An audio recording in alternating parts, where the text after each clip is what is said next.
Welcome to Audiobook Reviews in 5. This is Yana, also known as Jana, and in today's extended episode, I'm sitting down with UK writer Tom James. Tom previously produced and presented a comedy podcast called I Am Idiot, and he contributed to a surprisingly successful comedy cookbook called 50 Shades of Gravy. He has also published articles on Medium and PublicHouse Magazine. Tom's new book, Your Children Are Boring: How Modern Parents Ruin Everything, was published by Sauce Materials in 2020. It delves into society's obsession with children and parenting and the potential consequences of this. Tom's audiobook is available on Audible, and he narrates it beautifully. I enjoyed it so much that I listened to it twice. I appreciate his dry sense of humor and his talent for pointing out aspects of our culture in a thought-provoking style that is simultaneously poignant and hilarious. As you'll soon discover, in spite of its title, Tom's book is focused more on parents and parenting rather than children. But rest assured, he remains a trusted godparent to two of his friends' children in spite of this controversial subject matter. And now, I bring you Tom James.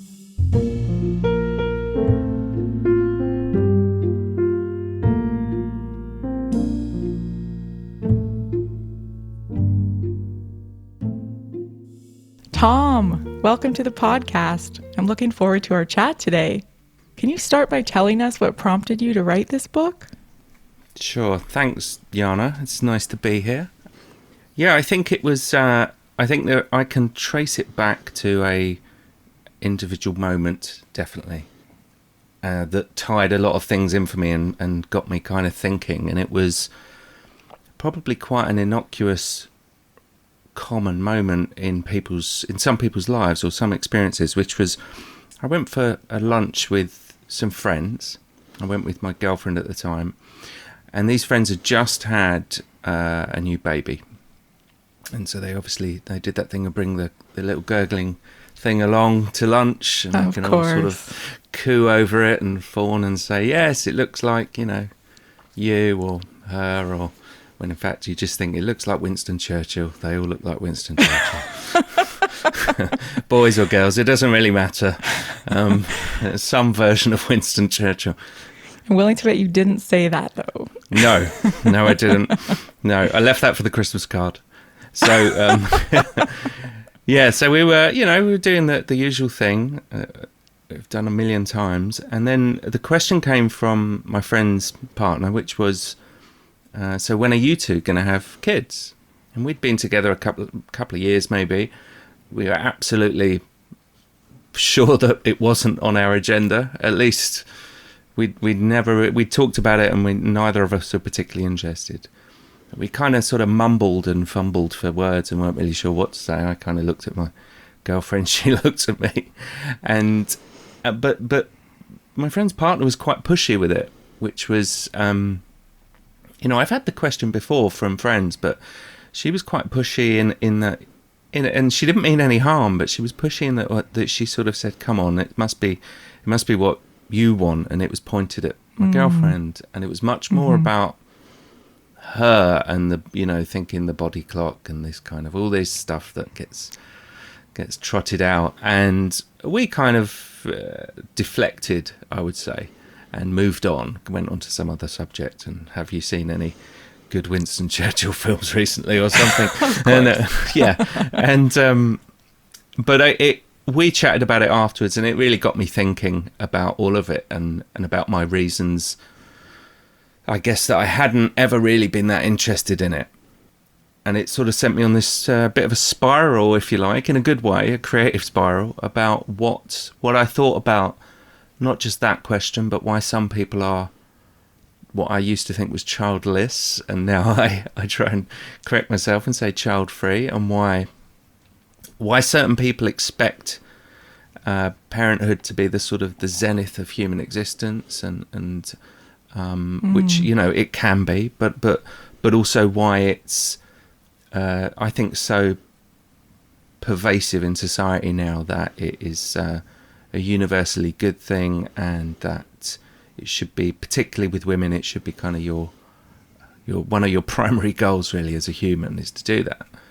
And it sent me on this sort of journey to explore it, which started, I think, as just a regular sort of, I was just quite annoyed by it and found it quite irritating and thought I would take the mick out of it. But it got more and more serious, and I found it more and more interesting, and I found more and more people talking about it. That's kind of why I wrote it. And I'm imagining when you published this, you must have braced somewhat for negative reaction. It's a bit controversial, of course. You mentioned, how parenthood is so important in our culture and is seen as really this end goal or this ultimate goal. So you must have had some responses to your book. You must have been anticipating some interesting or varied responses. Were there any responses that fulfilled your expectations or maybe surprised you? Maybe you heard from friends or family that actually what you were saying, even if they were parents, it resonated with them as well, or the humor particularly they could relate to. Yeah, I think when I started it, I was quite nervous. I thought, I'm not going to actually tell my friends that I've written this, because I think every single one of my friends has children. And while I didn't put them into the boxes of some of the people and the parents that I'd identified, and certainly some of the behaviours, I just thought that everyone's going to get quite touchy about this, and I'm going to get in trouble with my friends, and I'm going to end up friendless. And that absolutely wasn't the case. And the more I researched it, the more I realised that even, obviously not just my friends who all, at least to my face, say they love it and it resonates with them. I think that was one of the gratifying things about it is when you hear from parents about it, which is that they see this behaviour in themselves from time to time, but they see it at the school gates, they see it at the various WhatsApp groups that they have to be in. They see it more than we do as people without kids, because they're around it all the time, and that's quite interesting, and that was quite a relief. I'll be honest, because I, not just my friends. I thought, good. You don't want to come across as someone that's just bitter and lashing out. And I'm sure it does. I'm sure some people do think that. And, don't worry, I am bitter about some things, but not that. I think... fair enough. Yeah, but I think it's... that was really gratifying. But I think also just... Because really what drove me initially was the observation of how different it was for women, this experience, and how... the experience of not having children, but being surrounded by people asking you a lot of the time about it, how different that is and how much more personal it is, I think, than it is for men. It's still an impact on men. It's not that you're oblivious to it, and it does have that impact, but it is different.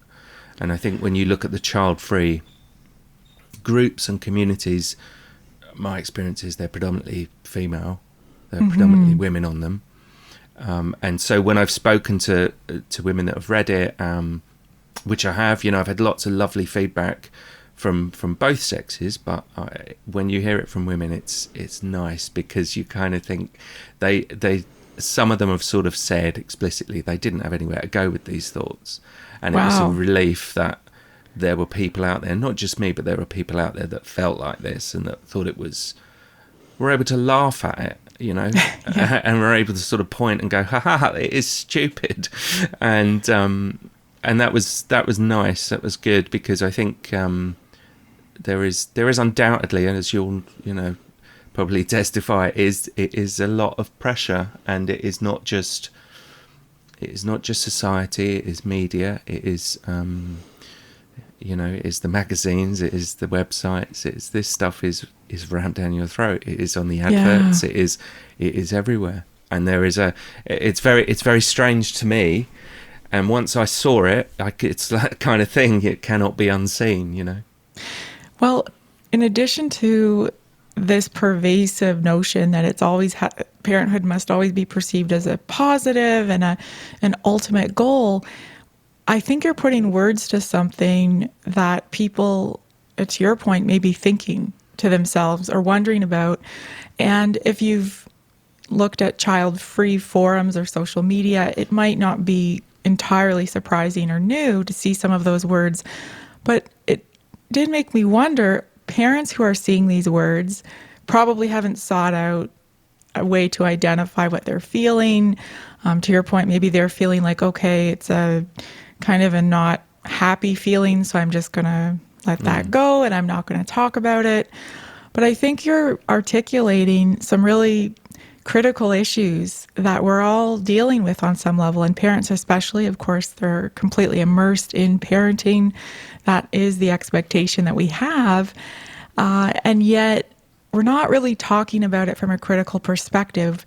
And I thought it was interesting that you brought this book out, you published this book as a man who is child-free, because a lot of voices on child-free forums and child-free media does tend to be women who feel stressed about being constantly asked, or maybe they've grown up in families that are religious or very traditional and they feel an intense pressure to fulfill that obligation to become a parent. And so I was curious to know, you hadn't been part of the child-free social media forums or any groups like that, but I expect as you wrote this, you would have seen the term come up. You would have probably done a little bit of research on that. What did you come away with after that in terms of the juxtaposition of this very mainstream parenting culture and what some people might consider to be counterculture or underground or fringe group of people who call themselves child-free and express frustration or vent to various points? I mean, it can take all forms, but I'd love to hear your thoughts on that and how you saw that in juxtaposition with the popular messages you'd seen about parenting. Yeah, it was a fascinating discovery, really, for me personally, because, as I said, I didn't really know it existed before. And when I did start to research it and talk to people on these groups and observe, not in a creepy way, but just in that way, Of course. just observe what people were discussing and how they felt about things. Lots of it falls into place. It does make sense, because it isn't just that parenthood is a pressure that will be put on you. It's what it comes with. It's what the pressure comes with, and it comes with this feeling that you will be better if you have kids. And that's for men and women, that it will give you more perspective. It will magically turn you into a better human being, and which really bugs me. And I write quite a lot about it in the book, because I think it's a really troubling thought to think that the sort of person that had to have children to have perspective, for me, would be exactly the sort of person that shouldn't have children. And this reaction you see on child-free groups, where amongst it all you do get the minority of people who are really lashing out, who are really angry and hate children, or at least claim to hate children. I'm not sure they do, but maybe they do. But I think they more probably hate the situation, whereas I don't. I mean, I don't hate children. You have to say that at least once in any conversation, right? Yeah, I do. It's like a legal disclaimer. I was going to get a T-shirt, but maybe have it on the back. By the way, sure. Yeah, and people will just roll their eyes. Yeah, right. And but yeah, they that ferocity of sort of frustration is a natural reaction to being put. I think it's been pushed into it, And I think what you do see in a lot of those child-free communities is you do see frustration. You see, I've really observed a lot of questions around relationships, around where they are in a relationship with someone that does want to have children, and they're not sure, they don't want to do it, and so they've found this group where the group will say, no, don't do it, leave him or leave her, this kind of thing. But so you see some of that, which is probably really common, that kind of thing. And you also see something that, I know we've both experienced, which is that grieving for friends at a certain point in your life where they have children and they disappear. Yeah. Everything changes. You want to be happy for them, of course, because they're excited and you can see that they're happy. But with experience comes, to both of us have experienced a sense that when our friends become parents, they're not the same people. They don't have the same priorities. They're still lovely in their own way. In most cases, I mean, most of my friends who have become parents seem like great parents. They seem like they're doing what they've wanted to do, but there just isn't that same exchange or connection anymore. Your conversations can't take on the same scope. And it's hard because as somebody without children, I want to support my friends who are parents, but I also miss them. I miss the person that I could chat with regularly and joke around with. And so I don't know that that's always talked about. I feel like you're not really supposed to say that because it's to put a cliche around it, it's a small price to pay for their happiness. And, you can be the proud auntie or whatever role they like you to fill. But the thing that really changes is the child becomes the center of their life. And this leads me to one of my favorite phrases from your book, which is, children are being elevated to a level of miniature gods. They are the alpha and omega of our existence. And it's as though when people become parents, there's this invisibility rendered onto their former selves. There's this sublimation almost of the self. And one of the examples that you bring up that I've spotted myself is the symbol of this is when the social media profile of the parent becomes substituted with the child's photo. And sometimes you'll see this where there's no photos left of the parent. It's all photos of their children on every social media post, every profile. And so there's this sense that you're going to just completely give yourself over to this. And yet, paradoxically, this obsession seems to align with the very individualist cultural extremes. So, for example, you have a pretty funny example of the woman pushing the baby buggy or pushchair down the street.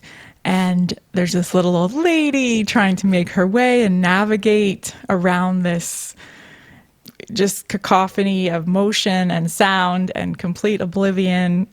And the mother in this case who's pushing her baby along is looking at her cell phone, which of course is a cliche, but it's pretty common to see, I would say. I think that's an accurate representation of reality. And so there's this sense of selfishness and, I'm the one that matters and I shouldn't have to watch where I'm going. I'm a mother, can't you see? I'm busy. My time is very precious.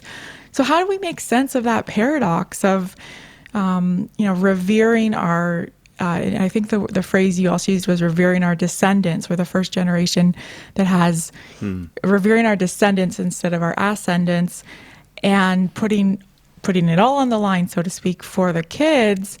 And yet we're also falling prey to being self-absorbed and completely immersed in whatever we're happening to focus on in the moment, which is often social media or parenting, whatever it may be. How do we reconcile that paradox, or how do we make sense of it? Yeah, there's a lot there, isn't there? Because it's the bit around social media. I think I first noticed it actually on people's phones. Whether you have your sort of whatever your screensaver is and screensaver. Yeah, and you see, and if you're the a parent, Superman villain reference of the Did you the get child that? trapped under a glass. I thought that was quite an obscure reference, but it was just so perfect. Which is if you've seen Superman and Superman 2 with Christopher Reeve, you'll know what I was talking about. That small group of people. But yeah, it looks like the child is kind of trapped in their phone in this black mirror, and that was where I'd first noticed it. And then you notice it, as you say, on people's profile pics and stuff like that. And you see them posting it all the time, and I do, I'm not naive. I understand the nature of social media and so on, but I think it's a little different posting a picture of your cat or your dog or your garden to posting a picture of your kids all the time. And I think it reminds what I try and do in my head a lot of the time with stuff like this, with social media, is try and transpose it into real life. And imagine someone coming up to you and just shoving a picture of their kid in your face, saying, look, have you seen him? Have you seen my little boy? Yes. No, here's another one. Look at this. Do you want to know about me? No, look at this. Look at this other one. I've just took this. Yeah. It's like that. And I think yes, there is an element where they are losing their own identity. But actually, I think they're choosing another one more than anything. I think they're just choosing the role of parent as quite a powerful little avatar that they'll hang on to for a bit, because it's much easier than having your own personality to just say, actually, I'm going to be a super parent now. I'll see how much I love my kids, see how much depth I have, see how important and perfect a person I am. I think it ties in with all that terrible identity, politics and identitarianism that you see so much, which, there will be some good elements to that, but I tend to, when I hear the words speaking as a ... I start as though they represent their entire group. I fear that I start to slightly switch off for a start, but also you do hear it with parents, and as if therefore your point of view, unless you have that exact experience or lived experience or whatever it is we say now, as a parent, for example, in this case, then you don't really have a right to say anything. And I would definitely disagree with that for a start. You don't ask the doctor that's treating you if they've had cancer. Have you had cancer? Well, then you can't treat mine if you haven't had cancer. So I think you just don't have the lived experience of living with cancer. Yeah. So I think it's typical. It's kind of course, parents became just another identity. But I think like a lot of this stuff, it's almost a victim of that gamified approach we have around social media, which it's really there for you to score points, right? Likes, thumbs, there was a section tweets. You mentioned, like, you had an example of, if your child has a post about maybe being trans that earns you so many points, or if the dad gets lots of likes when he's taking a selfie, that's worth more points than maybe just a photo of the child on their own doing something more isolated. I laughed when I heard that, but it's true. There's this real trend towards showing, look at how enlightened I am, and my children are living up to that, and they're fulfilling, all of my ideals of what it means to be this aware and woke, whether it's a social justice identity, but it can also come on the right, where it's, look at my young child who now has training with automatic weapons. I'm being a little facetious here, but you do see those odd. There was a case in the summer where there's a younger teenager, and I think he was arrested, and he was obviously very proficient using firearms. But you could see that same trend of, this is my child fulfilling my ideals. And when it's taken to the extreme, there's something quite sad about it, and quite disturbing, because on one level, the child is trying to simply fulfill this expectation, make their parents happy, get the response they've been trained to learn is a good response. But to your point, it's also it's playing into this idea of victim identity, and how your book is highlighting this, I think, is you point out hilariously at one point, like, it's a humble brag / complaint when parents are saying, "Oh gosh, welcome to my life," as they step out of the pub with their with their son, and then talking about how difficult it is. which is paradoxical again, because then they ask the child-free people, so why don't you want kids? And I almost want to say, well, look at your social media feed of all the complaints you've listed. It seems like you've done a fairly good job convincing me that this may be the least appealing quote unquote cult in your book. This is what you joke about. But this whole victimhood idea is wildly compelling among various groups. So I've mentioned previously the ultra woke left, and how, the tyranny of white supremacy is to blame for everything, or cis patriarchy is at the root of all evil. But then you also have ultra right thinkers who want to see themselves as victims of corrupt government and said woke left. In other words, if only those crazy lefties weren't here, everything would be law and order, and we would be a stable society. And so it does seem like modern parenthood is vying on this platform of various identities, or identity politics, as another version of this, of the sacrificial parent who doesn't sleep and does everything for their children. And yet it's not really, it's a bit of a vacuum, in the sense that they are their own self-fulfilling prophecy of, I'm sacrificing everything, including my friendships and maybe other relationships, professional relationships, all because I am determined to be this optimum, the perfect parent, and I'm giving it all up. But what accountability do I have, or what rights and responsibilities do I have beyond my immediate parenthood bubble? So do I need to watch out for other people's personal space and consider their personal time? I would argue, yes, that's a great thing. If we all did that, the world would be lovely. But this whole idea of victimhood is incredibly powerful. And so when it comes to parenting, though, it has this very particular feel and look. And maybe you can talk a little bit about that, because it's something that you draw out wonderfully in your book.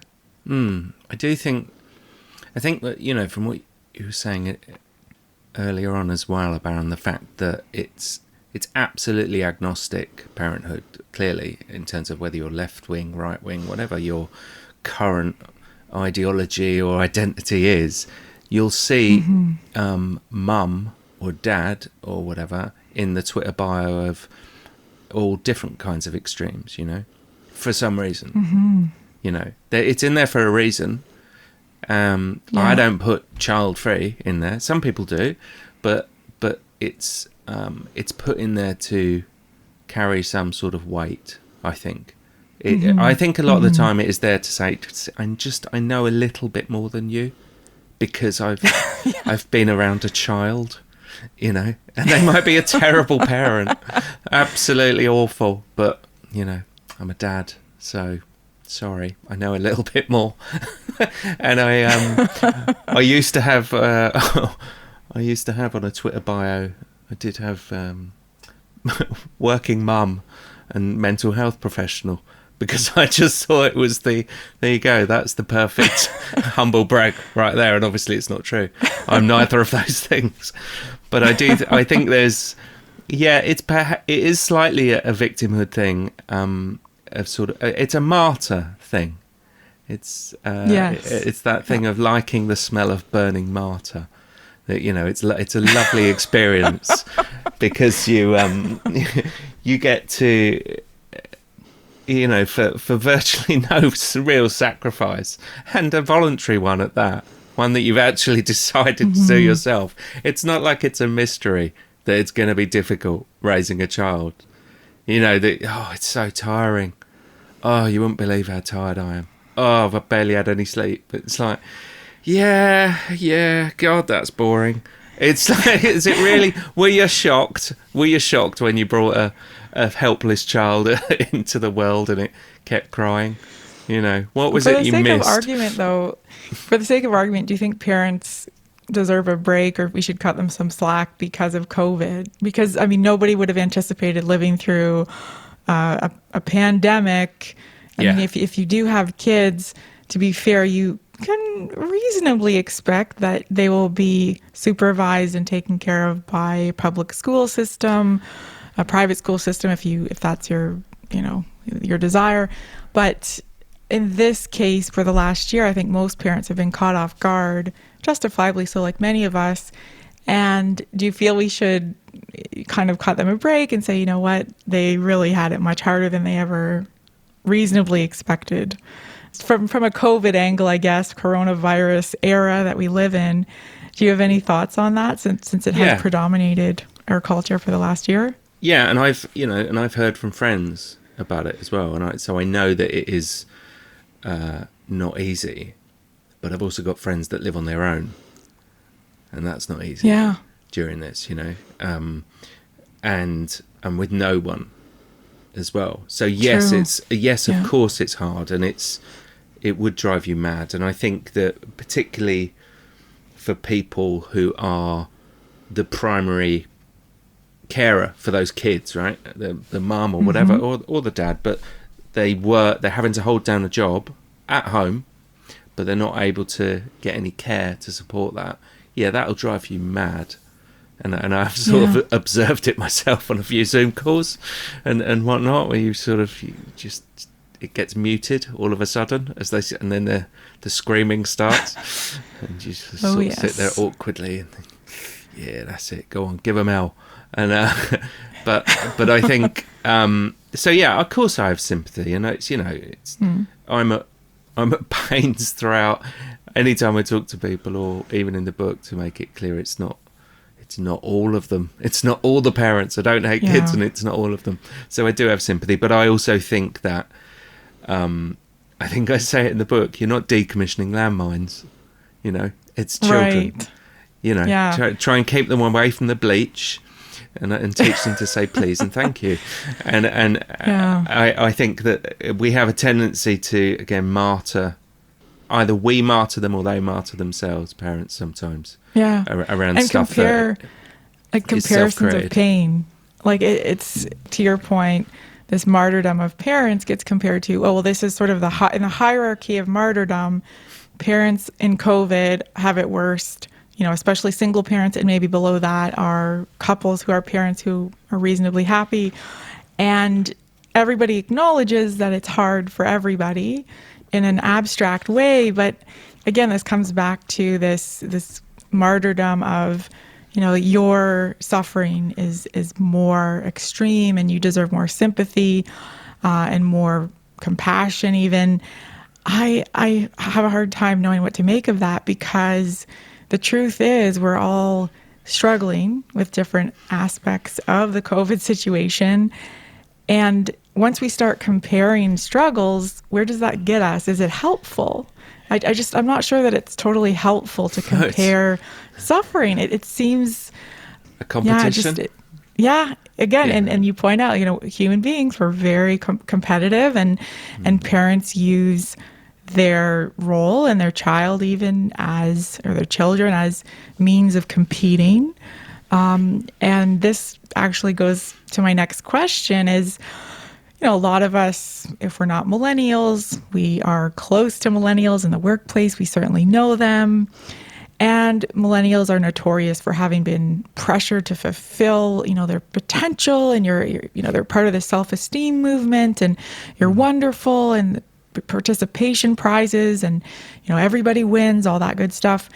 And yet they are perpetuating this thinking as parents, as they become parents, and their children are now expected to be, the artists or the genius minds that will cure cancer and invent, hoverboard transportation, free access to everything for everybody. I'm being a little facetious here, but I wonder sometimes if children today will grow up to value being unexceptional and mediocre, since it's almost become exotic to aspire to that. I don't think anybody actually does aspire to that directly, or at least they don't admit to it. But it seems almost painfully predictable that everyone has to be special. And you use the quote from George Carlin that I love. that essentially is a rumination on, well, when do we stop being special?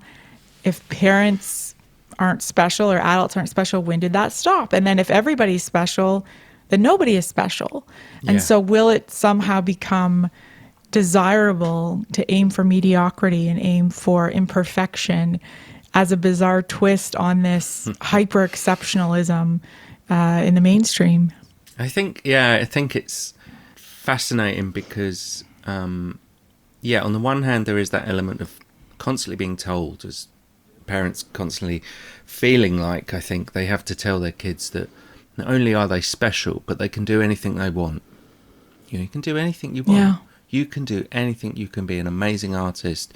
You could be a footballer. You could be a pop star, a doctor, all these things. And, the truth is, no, you can't. You can't. Of course you can't. You do have to have some sort of ability, and you have to usually work incredibly hard to excel in anything, unless you're lucky or born into wealth or something like that. So it's an unrealistic expectation in both ways. You're at once telling them you're really special, and then at the same time telling them that they can be all these things. And it's as you say, I think there's a lot of it comes out of the self-help thing. You sort of people having their own sort of dream boards and mission boards and things like that, and just think if you put the pictures up there, then it will become, a reality and so on. And the thing that sort of occurred to me was that you're going to have a lot of children that grow into adults, all thinking that they are the center of the universe. And what do they do when they meet someone else who believes they're the center of the universe? And another person that worlds collide. Yeah, and another person. So that can't end well. We've really got into the habit, strangely, in this sort of millennial and this sort of generation, of having unrealistic expectations about a lot of things, I think. Not just sort of your life as a child or parenthood or marriage or jobs, you see it in careers as well, in all sorts of areas. You think it, and you can get fooled into it really easily because it's so seductive, because it offers so much promise, and and the opposite of it is so depressing, and you just sort of think there's probably some sort of balance, and the good parents out there are probably offering some sort of balance, which is, what do you like doing? What do you enjoy? Well, let's explore that. How much effort would it actually take? How possible is it, Whereas my generation, which is X really, we had the other extreme, which is you never got asked what you wanted to do. And it was never even a question. Yeah. So you just had to sort of work it out. And you can fall through the cracks with that. You can just end up in dead-end jobs for a long, long time if you do that. Whereas, like I say, some sort of in-between would be good, where you get asked that, but you don't get an unrealistic veneer over it, where, that's great, do that. Be a top footballer. That'll be great, And it obviously won't come true. So I think we must all have experienced it. I've certainly experienced that many times, of a child's work being presented as some sort of masterpiece. It could be any kind of work, but some sort of achievement which is, okay. But it's presented as, isn't it incredible what they've done? Yeah. No, it's not. He's on track to be in a gallery. Yeah. And I think it's fine as a sort of starting point, maybe, or a little bit earlier on. But as life goes on, it's going to be really difficult for that little human to deal with those unrealistic expectations, because the drop to reality is going to be so sharp. Especially when parents don't often expose their children to feelings of failure, and it can be as simple and as essential as toilet training, which is another example you brought up in your book. And I never thought this would happen in my lifetime. And yet there are children now going to grade school and they're still wearing nappies or diapers. And this isn't talked about, really. It's seen as, oh, well, they just need their time. And this is such a fundamental experience of growing up. And yet, of course, for many children, it can be frustrating. I mean, you are going to fail when you're learning how to use the toilet. It's as simple as that. And yet so many parents resist doing it because they don't want to see that. They don't want to see their children experiencing those feelings of failure. And the drawback, of course, is the child doesn't get to experience it. And you can only build emotional resiliency and fortitude if you get through that, right? If you experience failure and you persevere. And again, toilet training is super simple, but it comes into everything else, like competitive sports. And if you did want to pursue being an artist, yeah, you're going to have to fail many, many times. And I think that, in my mind, is one of the cruel parts of this, is that children never get to experience failure in a way that's going to make them more courageous to try new things, because their understanding can become, and again, this is a more extreme example because I realize not all parents do this, and certainly not to the same extent, that you can have children who believe anything that I try, I will succeed in because my parents have set me up to succeed. And if they don't succeed, their parents are there to rush in and, oh, no, it's okay. You did great. You were wonderful. To the point now where, and again, this is another example that I found a little bit disturbing.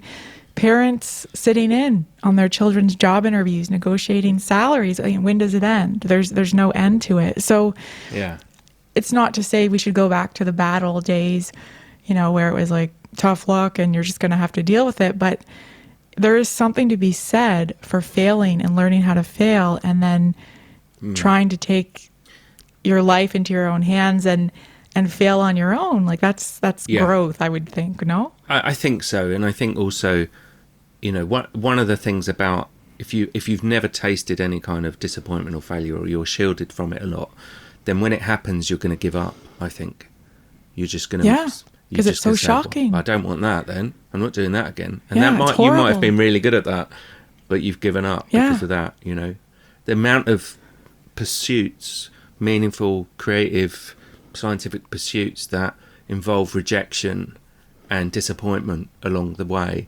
pretty much all of them, you're going to get rejection, and sure. And so I think it's a real shame for that.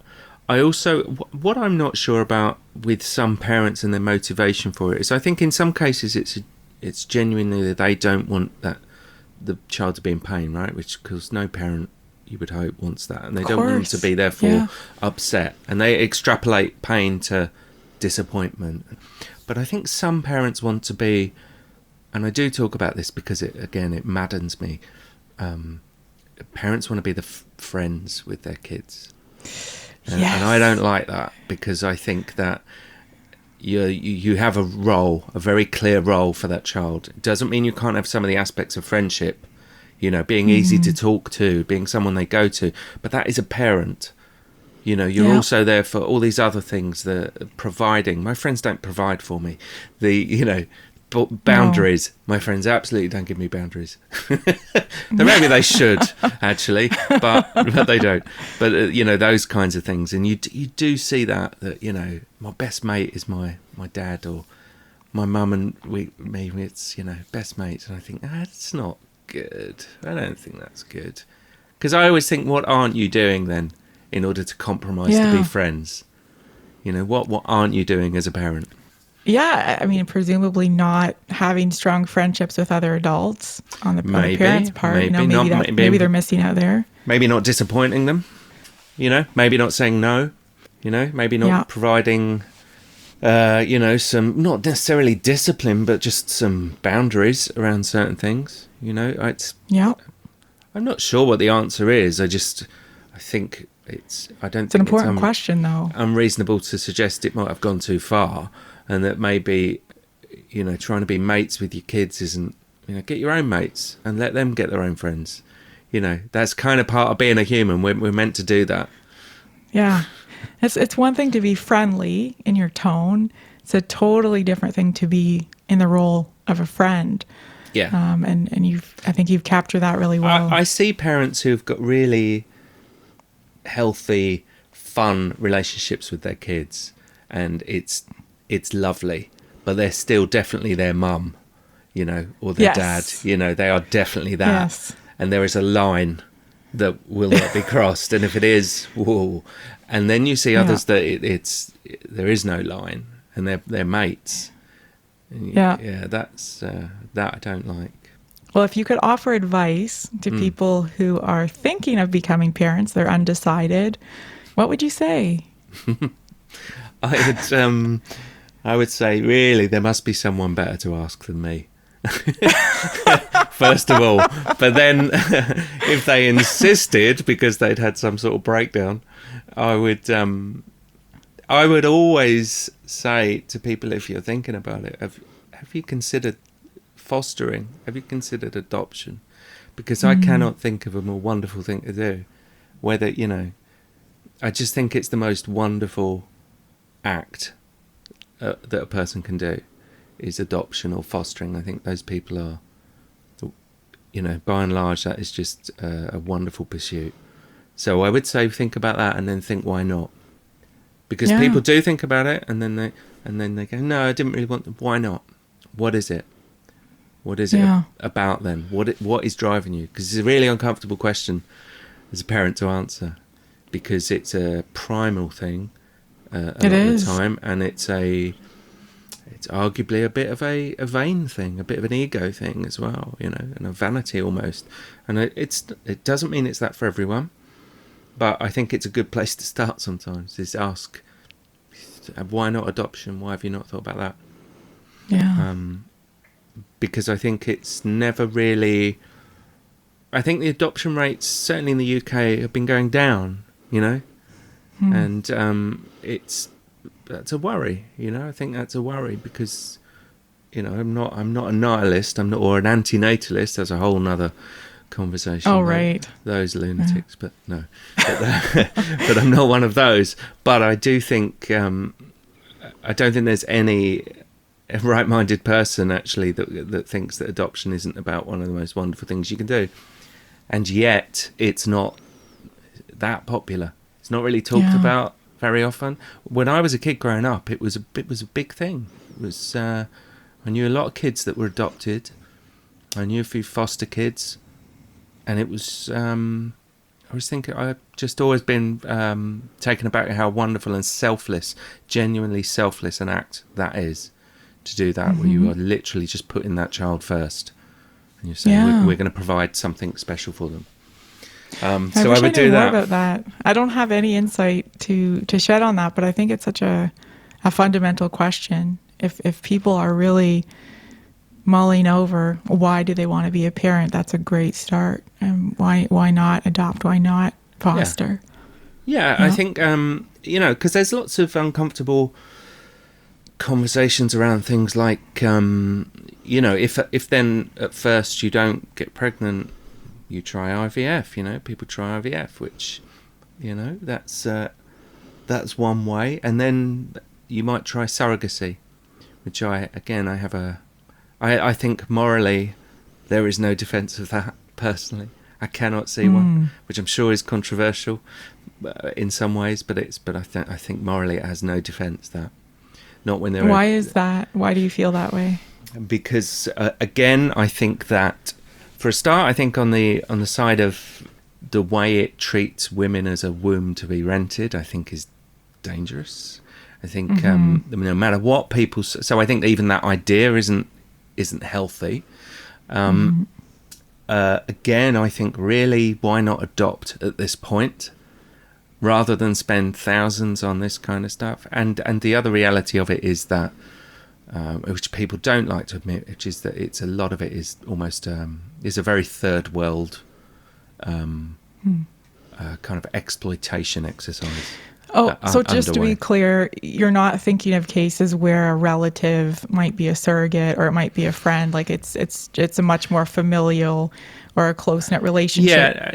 Not so much that. I mean, I still think there is a question there. which is, hang on, what again? Why are you doing that rather than adopt? Yeah. And it's, you know, it's for anyone's, people can make their own minds up, but it's more that it's not that so much that I want to be judgmental about what people do with that stuff. It's more that it was a reaction again on my own part about being called, or being suspected that I'm selfish for not wanting kids. Yeah. And that, you know, and that I'm not sort of endlessly fascinated by parenthood or children. I guess I felt like, well, let's try and even things out a little bit. You know, so as far as advice, I'm sure it would end any friendship I had if they asked for advice, and that's what I gave them. Yeah. But the other thing would be, if you do have them, don't ever post an image of them on social media, ever. And in fact, if you can help it, don't tell people you're a parent. Yeah. Not because I don't want to see it, but because I think that would be a healthy thing to do. You know, don't make it just... And I've got friends that are like that. They never do that. They never post. You wouldn't know that they were parents. And yet they are wonderful parents. And it's not because you shouldn't necessarily do that. Although I think when they're little, maybe you shouldn't do that.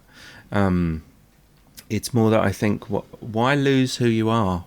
You know, why not just try and be a dad or a mum in your own time? And if you're going to play at social media, just play at social media, but don't drag them into it. And I think, so that would be a good start. Don't post anything with them in it, you know, if you can help it. So that's your advice to parents if you are... I think already so. had kids. yeah, because it's too late for them. So I think, I think it's, you know, the thing is, most parents I know have managed to come through the entire experience with a really healthy self-awareness about it, which I think is, you know, when I, you know, pour scorn and laugh at certain behaviours, a lot of it is from a lack of self-awareness or an entitlement. Which has been sort of fed to some parents, and some of them have really chugged it down, you know, and really gone for it and doubled down and thought, yeah, this is amazing. I am the most important person in the world. And I think, most parents I know have got really good self-awareness and know that, you know that other people are like that, and know that they don't want to be like that. Yeah, what can you do about it? You get people without kids that are like that. You know, they're incredibly entitled. So of course you're going to get them as parents. It's kind of the point of it. There isn't a switch that gets flicked. You don't. Yeah, it just draws out more of them, whoever they are. Yeah. It can amplify certain traits. And to your point, I don't think I've ever seen a parent completely shift personalities and they suddenly turn into a stranger. It's just certain personality traits suddenly become amplified because that's what they've decided to focus on. And so it's interesting how you see this progression, or whatever word you want to use. It can be a neutral thing. It can be a positive thing. It can be negative. But it's true. There's definitely parenting, or like any identity, it can amplify your identity previous to making that life choice. Yeah. Yeah, I think when I see a lot of my friends and people I know and how they are with their children, all different kinds of ages, and they have problems with them and they struggle with them. But when I see how they are, the thing they're always doing is they're thinking about what does that child need? What does it need? Not what do I want, but what does that child really need, you know, and try and see the big picture. And I think that's, that's great. That's a great parent there doing that. And I think that's lovely, and try and bring a bit of joy to it. Whereas I don't, you know, I'm a godparent a couple of times over somehow, but I've got no responsibilities really. I have to, you know, you buy them a present every now and then, and you know, I kind of imagine that. I think one of my friends who made me a godparent, I think he thinks that I'm going to somehow pass on like cultural knowledge that he doesn't to his little boy, and I'm going to do that, and we'll have to see. I think it's kind of my view of godparents is you don't have to. The good thing is you don't really have to be a parent, because that's covered. Yeah. So yes. really, you've just got to come up with some sort of wacky way of being a godparent. Yeah. It can be the fun one. Yeah, maybe don't deal drugs to them or something like that, Yeah. but you could, try and be fun. Yeah. Look, I wrote this. You can read that when you're older. There you go. Yeah. Well, thank you so much for coming on the podcast today. I really appreciate you being so forthcoming about your own life experience in this book. And as well, I loved hearing the audiobook, because you did a phenomenal job reading it. And I encourage everyone to check it out. Thanks very much. It's been a pleasure. Yes.